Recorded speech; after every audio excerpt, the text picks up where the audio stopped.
lady from off. Thank the Lord she was from off. Raised her hand. There she is, Miss Jeannie. Thank you so much. It scared me. She said, I hear you talk about the promised land. What makes that so special? And we all laughed. They hissed, I think they did. Yeah, boo and all that. Well, and then it hit me. That was my challenge. In 30 minutes, I've got to make the promised land special, and that is difficult. And it got so involved. I woke up early Wednesday morning in a cold sweat, thinking about I've got to answer that question. So what I'm trying to do today is answer a question that I really don't know, other than I know promised landers. I've been around promised landers. I've listened to them. I've studied them. I've heard them. But I didn't experience it. That's the difference. I'm a moorheader. I'm not a promised lander. So there's a difference when you try to interpret someone's history. So in thinking of that, as a preface to this, the promised landers that are here today, and some of them will be here next Friday. That's why you don't want to do it next Friday. Some of them will be here. Y'all got to understand, I love promised landers. You got to understand that. I love the promised land. I sat in the back of the classroom, right across the street over there, with promised landers and Salter Packers. And they were the best people in my class, I'm guaranteeing you that. They were special to me. So if I say something incorrect, it's a mistake of love. That sounds good, Kemp Brown. Where did Mark go? He left. Oh, there he is. All right. Ran him out the first thing I said. But I want to ask you something, and this is what made the promised land special for me. And I carefully wrote these questions down. Some of y'all lived a charmed life. Some of us didn't. And that's where these questions come from. Have you ever experienced being in a crowd but feeling out of place and alone? You don't have to raise your hand on that, but think about that. Being in a crowd but being out of place and alone. Have you ever felt embarrassed although you were around people that acted as if you didn't exist? That happened to me as recently as Wednesday night. I was at a conference I was supposed to speak. They didn't know I was supposed to speak. The conference got out of hand. I never spoke to them. I was going to cut left. They still don't know all that. Have you ever been on the outside looking in? That's interesting stuff. Now, I will reflect on my own background when those things particularly dramatically happened to me. My freshman year in college, I was at High Point College, and then my family moved to Texas, and I enrolled the summer of '66 at Texas Tech University. True story now. And when I enrolled, I couldn't get in a dormitory room because they said I've got to figure out I was 3,427 on the wait list. As bad as I am in math, I thought I ain't never going to get in a room. Don't worry about that. So we found a one-room apartment that was a mile from Texas Tech campus. Now you got to understand how poor, dumb, shine backward I am, and I'm out there in Texas. I know I don't talk right to them, and so I felt alone, badly alone. I get up early in the morning and walk that mile to the student union at Texas Tech and just sit there by myself, hoping someone would say something to me, which they never did. That's that feeling if you've ever been in that crowd. One day I'm in there, and in the newspaper it says, if you want a room in the dorm, come to the housing office. I said, I read it again. So I walked over to the housing office, and the lady said, what do you want? I said, I want a room in the dorm. She said, fine, sign this. I said, man, you got to understand, I'm number 3,427 on the wait list. She said, that don't matter, sign up. And my life instantly changed in that I was in a community where I could slowly work my way in. Now, everybody didn't love me in that dorm situation. A lot of people fortunately did. And I think kind of as I do this promised land, the situation is very similar. They come from a varied background. They move to what would, in their mind, be a cosmopolitan situation, and they survive. But what was important to them is where they came from. And you could always go back to that in that community. You understand that? It's kind of like when we're feeling sorry for ourselves and we're homesick, we want to go home to mom, right? That's kind of what this is. Well, y'all didn't like that, but that's my preference anyway. Okay. I feel better about myself. Let's get this done. Let's get this done. In my mind, that's the way you spell promised land. That's not biblically correct. It has a deal. The way we pronounce this, we pronounce it promised land with that apostrophe. You okay with that? Most people don't adhere to that, but true promised landers do, I think. So we'll get it from there. And the thing that you want to understand about the area of the promised land, when Morehead City was laid out, they laid out Street 1 down this way, and they laid out all the way to 15th Street this way. And And then the lots began to sell, and they sold up to 12th Street when the war came. That was the War of Northern Aggression. We've been there before. You know that, okay? So what happens is you've got lots laid out from 12th Street to 15th Street, and nobody living in them, right? So when these promised landers over at the banks decide to migrate to the mainland, they know that there is a little pocket in Morehead City that's available, all right? And that's that little pocket between the railroad track heading south between 12th Street and 15th Street, clear to the south. And that's the pure boundaries of the promised land, right, Coach Parker? My wife will argue with you. Well, I spill over in that definition to 11th and 10th Street. Because some of the early people moved. See Jim? Jim Willis. Got all kinds of Jim Willises here today. One on each side. I'm sorry. I'm Kemp. I will spill over to 10th. A lot likes the 12th and 15th Street, but I will spill over to 10th because there's some of them that don't go much further than 15th though. See, that's where you make your mistake. So go from 10th to 15th and you'll be okay. All right. So that's the area we're talking about when we talk about the promised land. And that's probably, although they're gone, that's probably typical of a promised land house. Simply because some of them were moved over for their sales skills, so they were easy to disassemble and easy to put back together, which is what they did. Now, I want to share something with you. You have to understand how difficult it probably was for a group of people to completely pull up and relocate in a foreign area as far as they're concerned. They come from the mines. David Merle wrote a great paper. You know what? He wrote it for Miss Rosalie Dowdy in English class. That goes way back. Dowdy. Some people understand that. We more have to do. And he captured the pathos of this movement when he wrote The Day Old Ma Left. And in that, I'm going to share that with you. However, Old Ma was not very anxious. Is it on there? However, Old Ma was not very anxious to hurry away from home, the people she loved so well. Her heart, I'm going to read it this way. Her heart was heavy as she called Uncle Kemp to one side and whispered something in his ear. He took her by the hand and they walked slowly towards the old family cemetery where both of them had mothers, fathers, brothers, sisters, and where old Ma's husband was buried. For a while they stood silent, just looking at the graves. I think they must have wept. The children's calling and yelling aroused them from their thoughts, and so they began walking towards Uncle Kemp's boat. A long trip on the water, a new beginning for all of them, and nobody looked back at the place they had left and loved. One of the things you admire about the Promised Landers is they had courage enough to leave and come to a new land. Now, speaking of Elida, she, in her books, Elida Willis, in her book, her writing describes very well about the Promised Land. So the Promised Land, almost from the beginning, was not so much a geographical entity, and more specifically a people and their culture.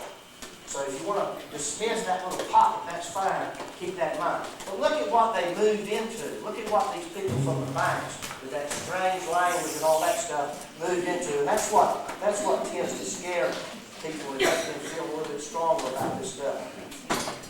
And this is one of the best definitions of a moorheader that's ever been. Listen to this. She describes in Moorhead at the turn of the previous century that we just completed, the 1900s, if you will. In Moorhead, she said this is what Moorhead was made up of. Here were the venturesome who had responded to John Motley Moorhead's exhortations to invest in the first instance of the entire new city on the Atlantic coast being brought to market at once. Here were in Moorhead, now look, get the contrast between Promised Landers of fishing stock and what's in Moorhead at that time. Railroad investors, land speculators, enterprising merchants, itinerant tradesmen, union officers, northern mercenaries, and farmers. Do you see the contrast from the world they come from over at the banks to move into this place like that? You got that? Say yes if you do. Yes. Okay. I think that's what some people understand now. Now these people here now, and I call them cosmopolitan if you will, because we won't have this thing we are. Listen though, you know how people are. Extraordinary awareness of these newcomers from across the waters a firm determination to keep distance from these K-backers about whom they had heard so much but knew so little. That's the key to people's reaction is you instantly form an opinion whether you know the person or not. And that's what the Promised Landers had to endure initially. Is that pretty good, Jimmy? Close. Close, thank you. You never get, from a Promised Lander, if you're an outsider, you never get a firm yes, okay? So understand that. And so with that in mind, they moved here into that pocket that we described. Now, I decided to break a little bit from in that position because I was thinking you'd be crying here, but you're not. One of the best things about the Promised Land is the humor of the Promised Land, as well as you can say that about other little fishing communities in Carter County. And so I jotted down some of my favorites. One time, do you remember that program on TV in the 50s called The Millionaire? And that guy would come around and he'd give somebody $1 million, a check for $1 million. And they were sitting in Kemp's store one time, which we're going to talk about in a minute, and one of them fishermen was there, and someone asked him, if that man brought you that check for $1 million, what would you do with it? He said, I'd fish till every bit of it was gone.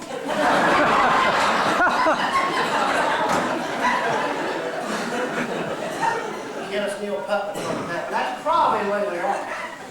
The other thing is the exaggeration that they have in their humor, which is extraordinary. And this is one of my favorites, and I've done this in here before. But listen to how carefully worded this one is. I ain't never been this hot but twice in my life, and today's both times.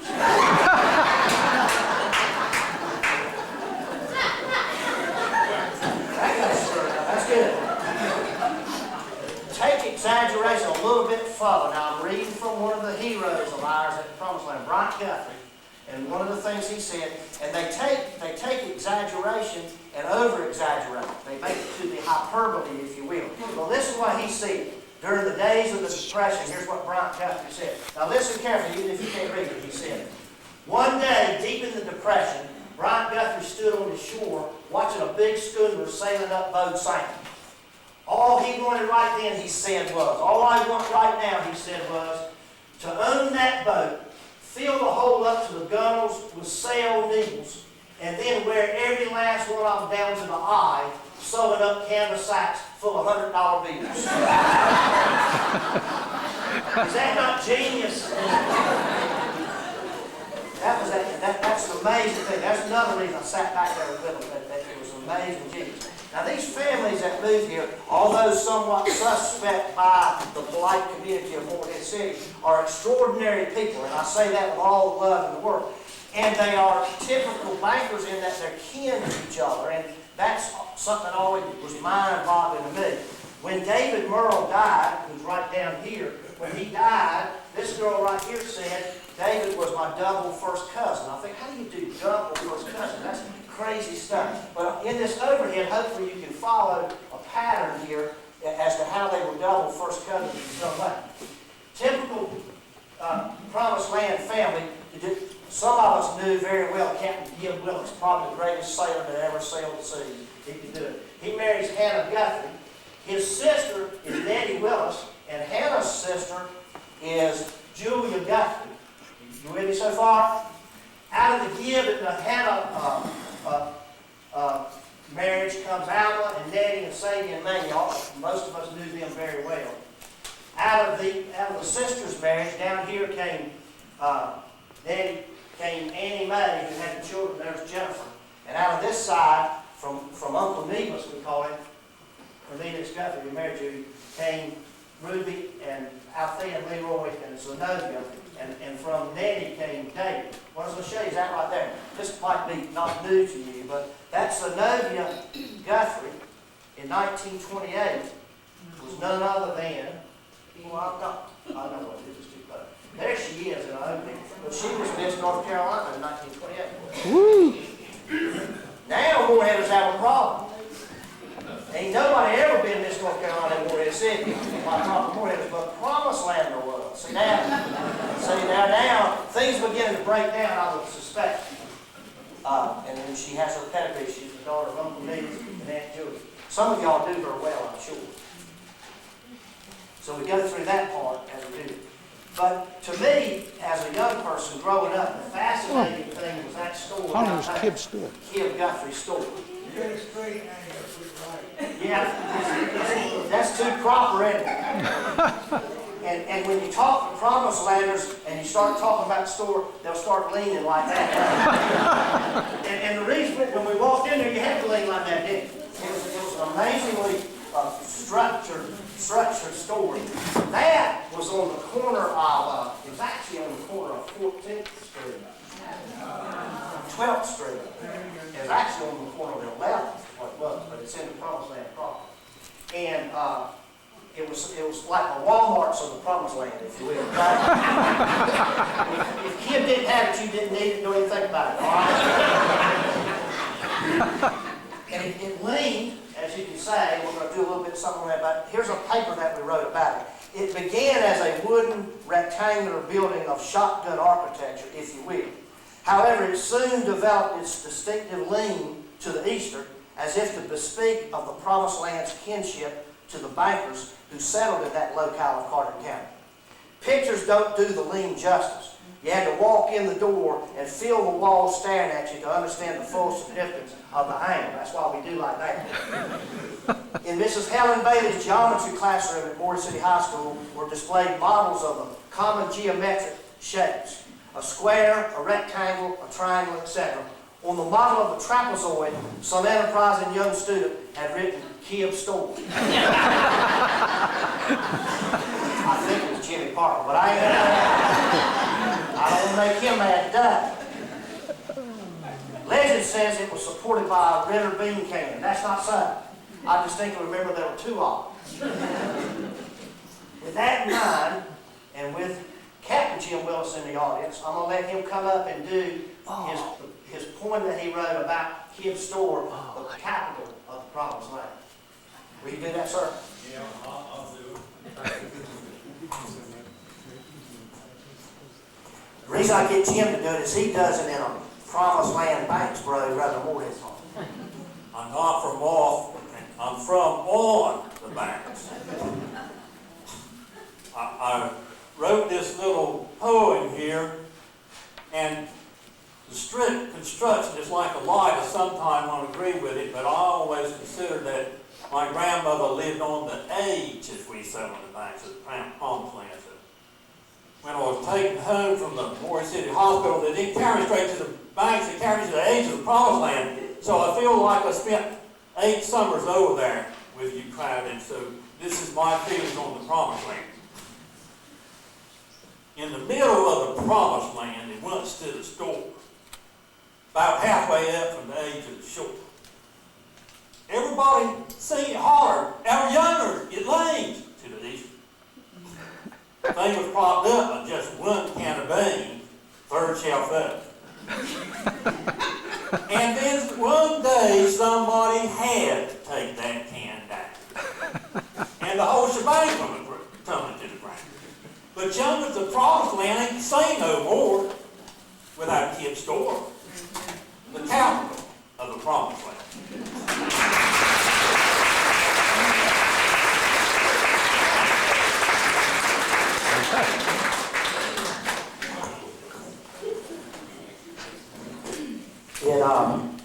It lasted forever, and we always thought it would last forever, but then it met its demise basically at Kemp's death, which was interesting. And I want to read to you about Kemp's death. On August 28, 1965, Kemp was in the store from 6 a.m. to 10 p.m. He closed the store, but put the day's few receipts away and went home.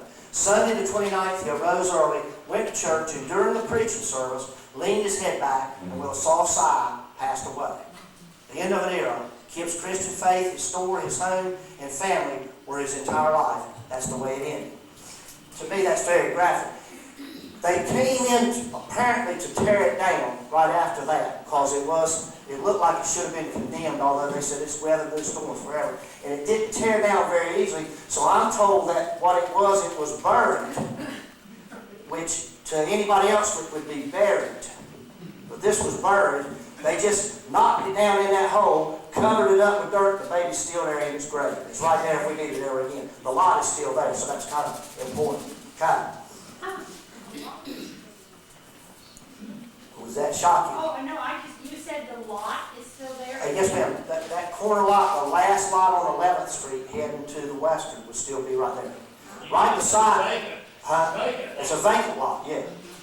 On 11th Street? Yeah, there's Mr. Carl Bloomberg built up. Huh? That's 12th Street there, and anywhere in my out on the line. Well, the address is 1100, that's the problem, but it's on 12th Street.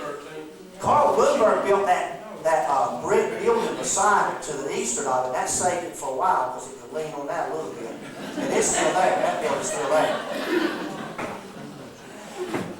A man named Lester Lewis wrote this about the Promised Land, and I found it extremely graphic as he reflects on what it meant to the children that grew up there. Many of them are here today.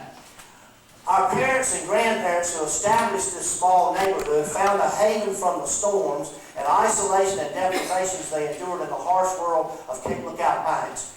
Here they could bring their families and their houses across the waters to the safety of the mainland, moor their fishing boats in the calm waters of Boat Sound, have the shoreline access essential to their livelihood as fishermen, and find education and new opportunities for themselves and their children. There's the reason for the move, if you will.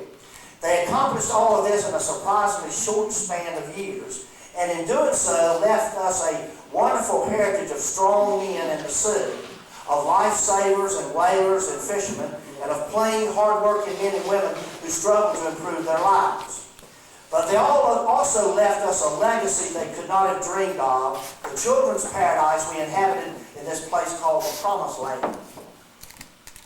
When I read that part, I reflect upon how some Promised Landers were put down at school and all that, but they always knew they had home to go back to. We knew of the bleak lives they had lived on the banks, and that in contrast, we lived in a magic world of streets and sidewalks and corner street lights, of near neighbors and lots of children, just the right ages, of electricity and running water. We knew stores and candy counters and moving pictures, hot dogs and ice cream and roasted peanuts.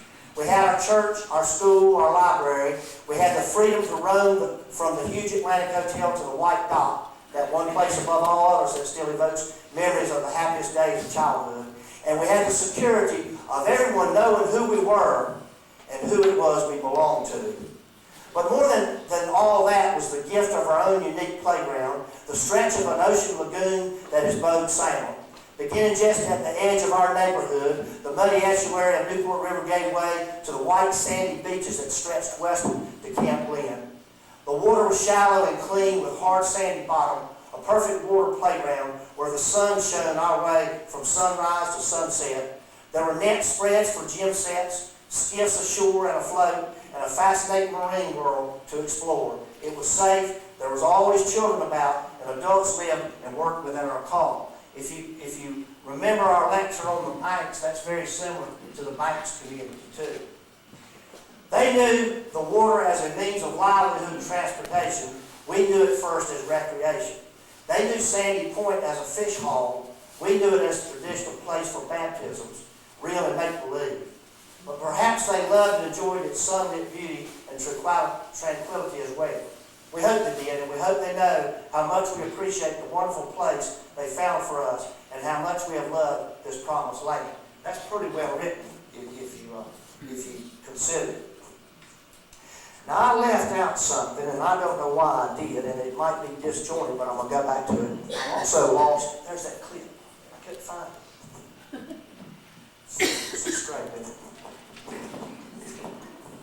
Okay. What I left out was a definition of the Promised Landers that I must have skipped over, and I didn't want to do that. It's in my stuff here. Here it is. I didn't.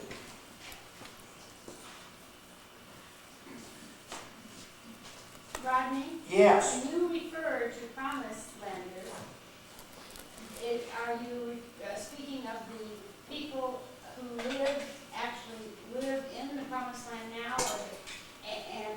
or the people who came there originally?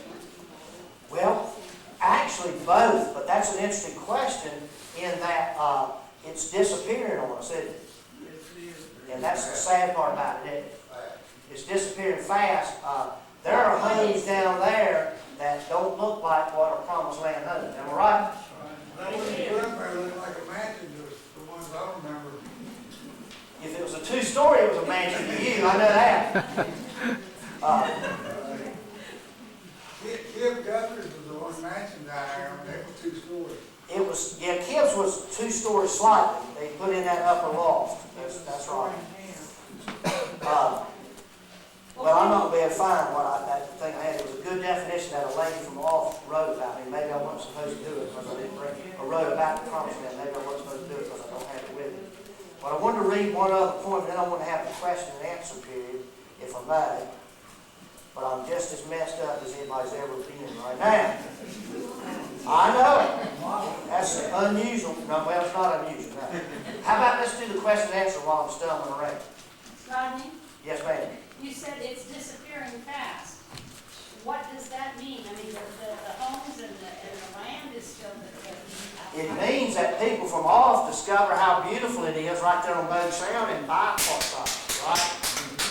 Yeah. And they have every right to do that. A similar thing is happening on the waterfront at Harper's Island, too. They have every right to do that, but it changes what this crowd grew up with.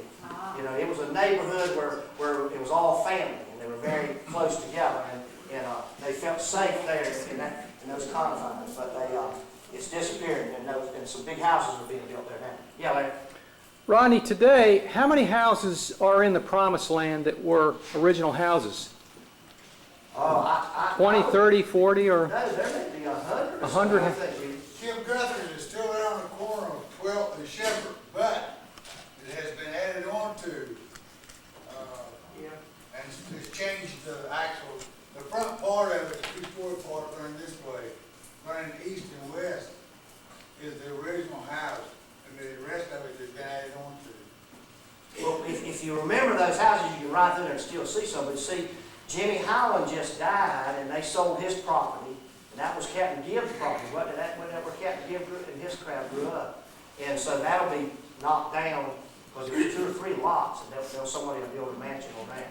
Let me elaborate just a little bit on the house. I didn't No, which two? this thing, but on the house, when he first put it up there, I said, gee, that house is like a mansion to some other than down on Shackleford Street. That was people probably coming in, the last part of the people coming in. And they floated their homes from Shackleford Banks on boats. And you would think, I'm talking about this is really at the bottom. This is people, when you say home, they bought the planking and stuff that they had built their homes from Shackleford Banks, which was shipwrecks. And it's hard to explain it to you, right? You have a picture to see it. But they built it like cedar shake shingles. You put one piece on and put another piece on, another piece on, another piece like that. That's how they covered the sides of it. You'd have to see it to believe it.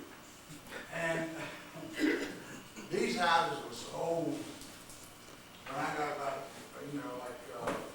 probably 14 or 15, something like that.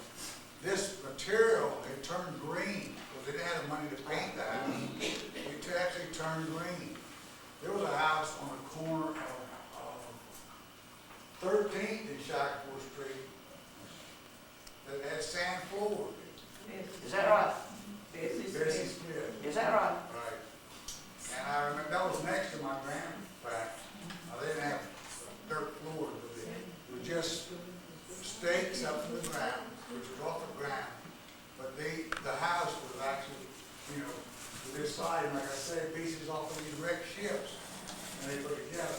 The best preserved house, trying to tell you, that come over was Kemp Guthers. They floated that whole house over, they rolled it up with rollers up to where it's located right now.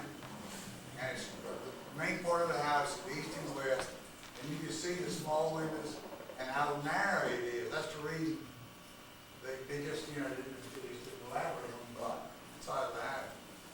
And another thing I'd like to say is this running water and lights you were talking about. I don't remember. We had a pump on the porch, and we were pretty good.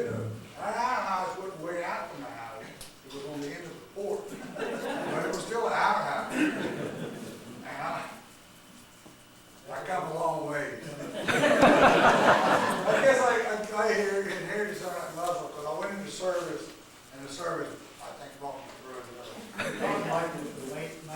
fifties and early sixties. Before they got electricity? Before they got electricity. I didn't know that. Is that right? My gosh. That's recent history. And I got made fun of a lot too when I was in school. We still make fun of it. He deserves every bit of it, too, Bob. Who is that, man? Oh, that's Kemp Brown, huh? Yes, ma'am.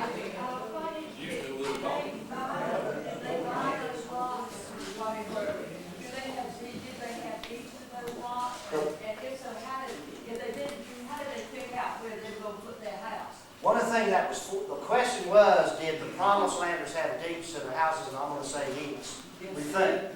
We think they might have purchased them, but you got to realize, if I set it up right, it was land that no one lived on, so it was rather inexpensive land at that particular time, and they could buy several lots inexpensively. Is that right, Graham? Yeah, my mother and daddy bought their lot at 1408 Shackford Street for $300. It sold 6 months ago for $150,000. Just the lot. And they tore your house down and have built a mansion there, haven't they? When I run by it, I cry. That's simply what's happening. That's mom and daddy's house. They would have loved it. Oh, yeah. The thing that you get in trouble with is where did that name Promised Land come from? And you're alluding to that, so I'm going to touch it now. I think the best definition that it was when they said Dr. Ben Royal was down on the waterfront watching them houses on Fort those sail skiffs floating across the sound. And Dr. Ben Royal now we worship, and he said, look at that, that looks like the Israelites heading to the Promised Land, as in biblical times. And I think that's pretty good. That's the safest definition. There's other ones that we use making fun of y'all, which I'll not do anything. I did one time, I did twice, first and last, and the line got me straight, so I will not do that anymore. And then also there's that beautiful hymn about the Promised Land that I want y'all to help me sing here in a minute. Any other questions? Jim, do you have a question? Yeah, I wonder if we could get Jimmy to elaborate on the architecture of a story and a jump. Yeah, and that, I couldn't find that picture. I've got a picture of the kid's house. Yeah. It was a one story with a loft. Similar to a ship. Uh-huh. I tell you, I heard is you went up with a ladder, I think, and when you got ready to come down, if anybody moved the ladder, you just jumped out and told a story in a jump. That's what I thought. That's what I heard. It's wrong, please correct. Did you hear what he said, Jimmy? Water's been, I've never been up there in the kid's house. Tell me about it. I don't know, just small, but just small up there like this. Were there stairs inside the house that went up to this? There is now. There are now. They probably weren't original, though. were they? I don't think originally there were. Somebody told me this, hey, but there were no stairs inside the house, and you went up with a ladder, and if you got ready to come down and somebody moved the ladder, you just slumped out before that story in a jump. I think that fits. It's like 2 stories. I don't know, it wasn't many 2 stories. That. Rodney, Yes, ma'am. I lived across the street and they were my family, and I am 67 years old, and there was, from 67 years, there was always stairs there. And you walked up the stairs like you'd be walking up on a ship or a boat, and the room just wrapped around like in this way, around the stairs. That's all the room it was. And So- it had the 3 little windows up top that you could push out to look out. So there were stairs There was stairs. inside. Right. Okay. Rodney, let me tell you one funny thing. All right. My husband and I were riding down the Blue Ridge Parkway, and we turned down a little road, way where there was nothing, and here was a big sign, the Promised Land. Does that drive you nuts? Well, somebody from Moorhead had to be there, they wouldn't have had the sign there. So we go down this little road, boy that used to run the belt store here. Is that right? Bought the side of the mountain and had made a Promised Land. So you know what, go to Blue Ridge Parkway, just find that little road. That's the only way a moorheader can get into the Promised Land. That's it. I had to get it safe. No, that's right, but it caught your eye. How about that? That was Luther Lewis. That was Luther Earl, huh? How about that? I'll have to talk to him about that. That's good. It's beautiful property, run up there. Of the genius of the Promised Land, in my humble opinion, all present company excluded, this was the genius of all. Her name was Gretchen Guthrie, who happened to marry Mr. Donald Guthrie, so she was Gretchen Guthrie. She could write, is that right? She could write poems that captured this thing. This was one of my favorites. Fishermen in Paradise. Their boat capsized, they left the world just as the fish began to bite. And for these hapless fishermen, the gates of heaven opened wide. They stepped inside upon a street, not paved with gold as they supposed, but great elms stood on either side, their branches met above and closed. The scene was beautiful. Sand hills across an emerald sound stretched on. For miles along an outer reef, they heard an ocean sing beyond. A seagull circled overhead as wavelets gently lapped the shore. God, but it's Moorhead, someone said, and there's Kemp Guthrie's store. A shaded street, a corner deer, a landing net spreads yellow sand, some slanted trees, a southwest breeze, familiar things, another claim, thank God we're in the promised land. Which I find exciting.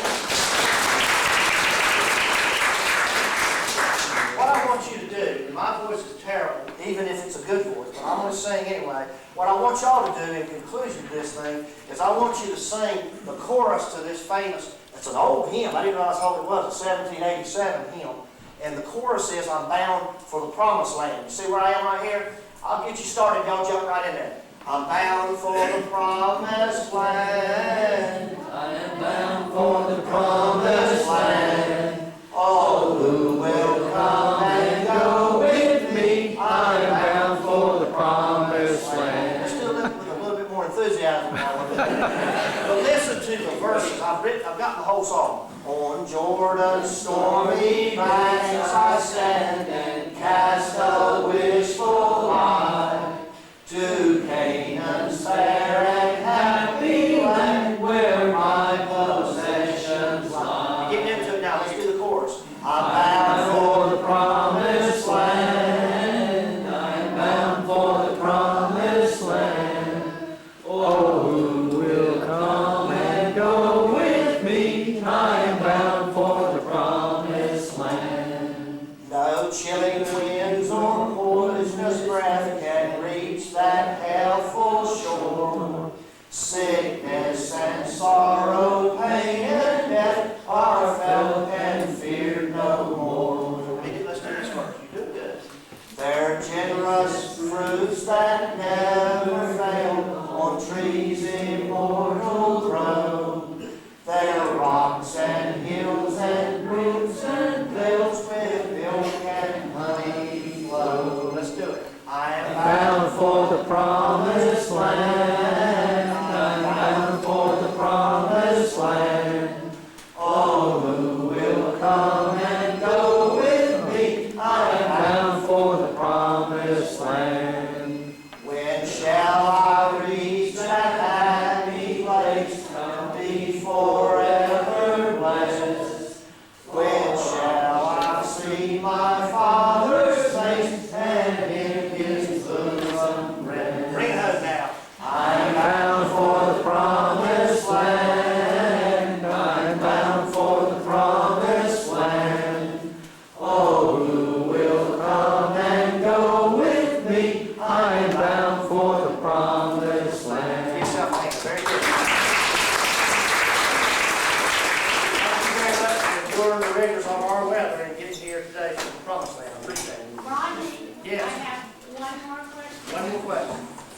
When someone comes into Morgan City to buy a home, and they buy a place in the promised land, do they become promised landers? Whoa! No way.